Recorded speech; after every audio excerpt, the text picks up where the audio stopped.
What's going on, everybody? Welcome on in the Vikings Now by Chat Sports. My name is Patrick Siepman. Now, coming up on today's show, we're going to be diving into the latest we are hearing from some of the lead beat reporters at day 2 of Vikings training camp. Not a lot of big takeaways on today's show, but a couple of nuggets that I do want to share with you guys. And we do have some injury updates on Christiandaras and Will Fries.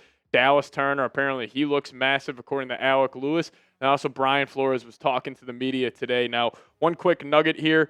Josh Metellus did not practice today. We're just getting that in. He is dealing with an ankle injury, but another injury today. This is coming in from Wilbur Getz. Shout out to him. Give him a follow on Twitter if you haven't already. But Justin Jefferson shut it down after the first period of team drills today. Said he was dealing with some tightness in his legs and wanted to be cautious, knowing it's the second day of camp. Nothing significant. So, obviously, don't hit the panic button just yet. He probably just, like he was saying, has some tightness in his legs. So, I know a lot of you guys probably clicked on this video and were thinking, oh my God, Justin Jefferson's hurt. Not really. Just dealing with some tightness here. So, no major news there, but some major news that wasn't at Vikings training camp, but at Steelers training camp. Wanted to share this play with you guys. Aaron Rodgers taking his first snap, his first play from scrimmage with the Pittsburgh Steelers. He ended up getting picked off. Here's him in the pocket, and here's another clip. T.J. Watt was kind of closing that gap, and then Rodgers, who was trying to hit, you see him right there, DK Metcalf on that little hitch route over there, ended up being picked off. I would say this. That ball looked like it was shot out of the air. It didn't look like he had a lot of velocity on it. So not going to completely overreact to a training camp highlight, but I did think it was pretty funny that Rodgers was picked off on his first play after, the Diana Rossinis, the Chase Daniels, all these people were saying the Vikings need to go out and get Aaron Rodgers. I'm more than happy that J.J. McCarthy is our quarterback. So if you guys are feeling good about it and happy the Vikings did not sign Aaron Rodgers, you know what to do. Give me a skull down below in the comments section. I'm just happy we don't have to deal with that circus. A little quick NBA comparison here for Aaron Rodgers. He reminds me of Paul George, where he has a very aesthetically pleasing game. Like when you just watch him, Rodgers throwing the football off that back foot, it looks great, but it can kind of trick some people. And I think Steelers fans are getting tricked. And I'm happy this Vikings front office didn't get fooled by it. So if you guys are happy the Vikings didn't sign Rodgers, hit me with a skull down below. So the biggest news from training camp was obviously Justin Jefferson, sitting out majority of the practice. But we do have some other news and nuggets to dive into. And again, it's not the biggest deal in the world that Jefferson decided to sit out. Really no worries there. But definitely something to keep your eyes on as we head to the weekend here and they have more training camp practices. But Wilbur Getz, again, give him a follow on Twitter. He's actually there. Does a great job of covering this football team. But he said this today, saying day 2 of Vikings camp just wrapped. Main takeaway is that the defense continues to look like it's ahead of the offense, which perhaps shouldn't be surprising. McCarthy was fine, maybe a bit shakier than yesterday. He did throw an interception that was deflected to Harrison Smith. And, it does make sense that the defense is ahead of the offense. A lot of these guys are already familiar with the system, playing under Brian Flores for the last 2 seasons. And that side of the football is absolutely stacked for this football team. Defensive line's juiced. The linebacker group is amazing. I actually think the Vikings have a solid secondary. And normally this time of the year, it does take the offense, a couple of weeks or so to meet the speed of the defense. That's why, early on in the season, we'll see a lot of low-scoring games. And I could honestly see week 1 versus the Bears being kind of a slugfest. But no big shocker here that the defense continues to impress. But some positive on the offensive side of the field here. T.J. Hockenson and J.J. McCarthy are building a strong connection. Now, we got that report coming in from day 1 of Vikings training camp. But even today, there's a couple videos on Twitter of just them throwing just on live air. No defense out there, but they look like they're on the same page. We're anticipating Hawk to have a massive season.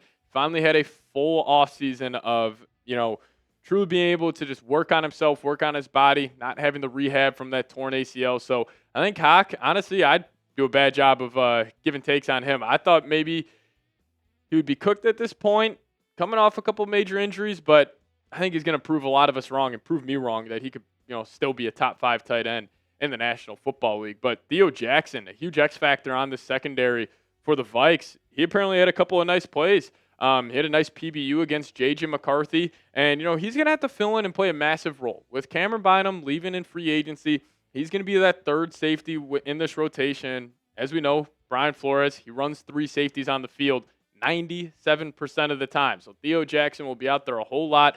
But apparently he was making plays. Big fan of his game.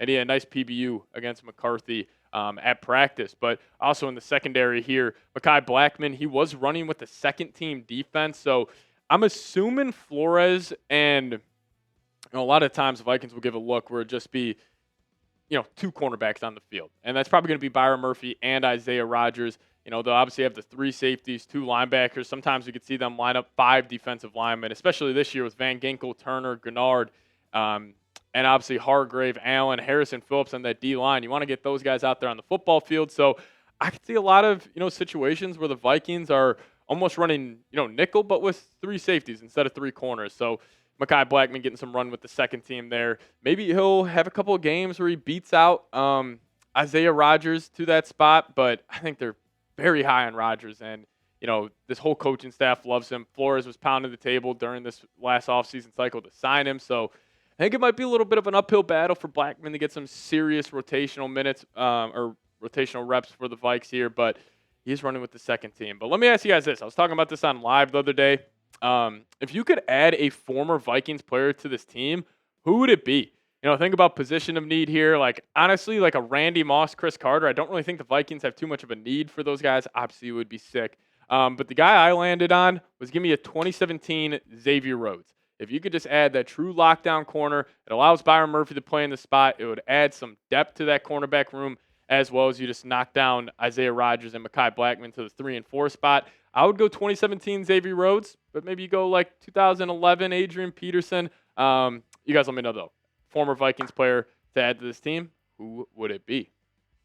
Now we'll get to some injury news here in a second, but before we do so, I got to tell you guys about a new product we have here at Vikings Now, and it's Daily Greens by Factor Form. And if you guys head on over to factor75.com/VikingsChat, we'll hook you guys up with 40% off plus free shipping on your first order. Now, I have tried green supplements in the past, and I'm not going to lie to you guys, I was never the biggest fan until I tried Factor Form's Daily Greens. Now, most of us dread drinking greens. I used to be that way, but Factor Form completely changed the game where you'll actually crave your greens. And as the sister brand to Factor Meals, which we tell you guys about all the time, it was designed to work hand in hand with your meals, making better nutrition effortless. Daily Greens is a greens powder by Factor Form you look forward to drinking. Just one scoop delivers 100% of your daily nutrients, filling nutrient gaps, supporting whole body health, and helping you feel your best. And my favorite part of Daily Greens is it actually ranked number 1 in taste, texture, and aroma, beating out some of the biggest names in the industry. And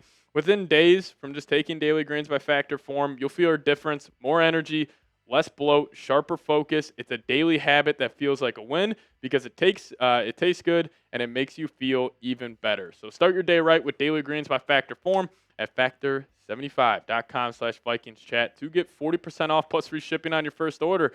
That's factor75.com/VikingsChat for 40% off plus free shipping. Hit that link in the comment section of today's show, factor75.com/VikingsChat. So we actually got some great injury news here on Christiandaras, number 71. Could he return for week 1 against the Chicago Bears? It's been a lofty goal. You always thought maybe that week 2, week 3 game would be more likely for Darrisaw, but our good old friend, Darren Wolfson, was hopping on the Score North podcast and gave this a nugget, saying, now I think it's legit. We can finally have the conversation. Week 1, September 8th, Christian Darrisaw at Soldier Field against the Chicago Bears. Now, I was making the argument previously that I think the Vikings offensive line will be fine without Darrisaw for just 1 week. I am still stunned that after he tore his ACL and MCL week 7 against the Los Angeles Rams, that the Vikings were able to rip off 9 straight wins. But I think you have a high-end swing tackle in Justin School. He was a guy you gave good money to during free agency. But if you would have Darrisaw for week 1, it would just allow this 5-man unit just to get more reps, build continuity, which we know is massive. Chemistry amongst offensive linemen is huge. And just looking at the Vikings starting 5 offensive linemen, it is a beautiful, beautiful sight. You have 4 new offensive linemen to the left of Brian O'Neill. You didn't have Donovan Jackson. Spent a first-round pick on him. Picked up Kelly and Fries coming over from Indianapolis. And then if you get Christian Darrisaw back, that would be unreal for week 1. But I think the Vikings will probably play it safe. I would be stunned if Darrisaw's out there week 1 against the Chicago Bears. Now, as we know, Christian Darrisaw is a freak athlete. He's kind of cut from that Adrian Peterson cloth when AP came off that torn ACL, ran for 2,000. Darrisaw's in that same class. So maybe he could be out there, but I would still put it as maybe like a 5% chance that Darrisaw's playing versus the Bears week 1, just because I think the Vikes will play it safe, keep him out for maybe a week, just give him those extra, 7 days, and then hopefully he's ready to go for the Sunday night football game, home opener versus the Atlanta Falcons. But good news here on Will Fries. This is coming in from Wilson as well. He says it's days, not weeks, on a Will Fries return. That's awesome because obviously the Vikings kind of took a risk in free agency with signing him because he is coming off a major injury this past season with the broken leg. But when he did play last year, he was one of the best guards in the league. And, obviously the PFF grades, they look fantastic. But if you go turn on the tape for Will Fries, specifically last season, again, only 268 snaps, but he looked awesome. He was pancaking dudes. He's got this tenacity at the offensive line position, which you need to have.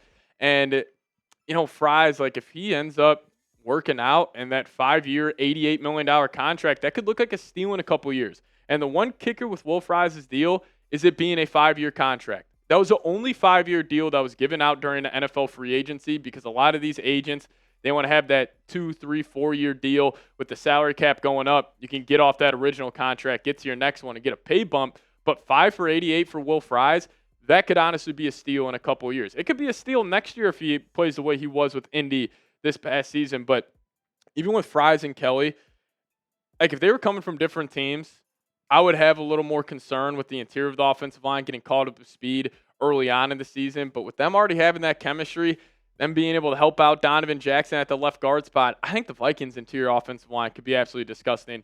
You put a lot of resources into that, giving 2 big contracts in free agency, spending that first-round pick. So I got a lot of confidence in this offensive line. But you guys let me know, how are we feeling? Confidence level in the Vikings' offensive line this year. Scale it for me, 1 through 100 down below in the comment section. I'm probably sitting at like an 84, 85 right now. I think it's going to be a good unit, but obviously injuries can happen. Maybe they can't get all on the same page, but there's just too much talent in that room to not be successful on the offensive line. But this was a Dallas Turner update coming in from Alec Lewis here. He saw it in person yesterday. He said he looks bigger from a strength and size perspective. And, as we know, Turner, one of the most bendy edge rushers in the National Football League. I still have that flash of that Darnell Wright play he had this past season where he literally skimmed his knee on the turf of U.S. Bank Stadium, was able to bend around him, get home to the quarterback, and if he can just kind of build on what he was doing last year, adding a little more strength, that might help him in the run game as well. But I think that's fantastic news for us Vikings fans because you did give multiple picks to move up only 6 spots to draft this guy. He's got to work out. And also, I know a lot of people are freaking out. Oh, you should have taken, Jared Verse. And Jared Verse looks like he'll be one of the better edge rushers in the league. Dallas Turner's 21 years old. Jared Verse was 24 coming out. Give this guy time, and he'll continue to develop. But, man, I'll tell you what, if you're an opposing quarterback and you got to look at this 5-man defensive line on third downs, good freaking luck because Flores is going to line all of these guys up, probably move Harrison Smith down there, and you're looking at 7, 8 guys lined up on the line of scrimmage. And even if, 2 or 3 of them bail and you just send these 5 guys trying to get home, they'll have one-on-one opportunities. Somebody will get home within 3 seconds. And I think if Turner does pop, which he should, like he passed his eye test, even though it was limited snaps last year, he looked good in that action. But if he pops and this group stays healthy, they're going to cause massive problems for other teams. I think this could be one of the best front sevens in the league. Warren Sharp had him as the best front seven in the league, which I was kind of shocked by. Thought he would maybe go the New York Giants or Pittsburgh Steelers there, but I love anytime somebody's giving love to the Minnesota Vikings. But I thought this was pretty cool. Alec Lewis tweeting this out from the Flores press conference when he was asked if Josh Metellus could play more traditional safety. He said yes, but the more relevant was his fixation on the word traditional with a weary smile. I don't know if that word necessarily fits me. And, Flores is just a madman. Like, he's going to line these guys up all over the field. You still see that graphic where it was like Josh Metellus playing left corner, right corner, slot corner, defensive line edge. He plays every position for this Flores defense. So a traditional safety in Flores' scheme, it's not really a thing. So I thought that was pretty funny on Flores. But I also can't wait to see just adjustments he makes this year. Because we saw him when he took over this defense in 2023, the pass rush wasn't too good. So what did Flores do? He sent the house on half of plays. literally half of the plays. He blitzed 50.7% of the time. And then this past season, obviously dropped down to 38.8%. Still very high if you look at the rest of the league, still top 5 in blitz percentage. But I'm curious with adding Hargrave and Allen, 2 great pass rushers from the interior, if maybe we could see this number continue to decrease, where maybe it's at 31, 32%, and he just trusts the guys to get home. But again, Flores, it's going to be a 3rd and long situation, and maybe he'll only be showing 3 guys on the line of scrimmage, but 8 will come. He'll show 8 guys, only 5 will come. It really is special what he does. And I can't wait to see the new wrinkles. That was some of the most fun videos we made last year. We were just hopping in the all-22 film and just diving into exactly what Flores is doing. He's got something up his sleeve, and just excited to see what he's got in store for us fans. But if you guys made it to the end of today's show, we appreciate all of you guys for watching. Again, don't freak out in the comments section over this Justin Jefferson injury. He just had some tightness. It is nothing to freak out about. So if you guys made it to the end, hit me with a skull down below. And also, you guys can hit me up on Twitter for anything else around your Minnesota Vikings. That's the handle right there, @PatSieps. And we'll see you guys next time.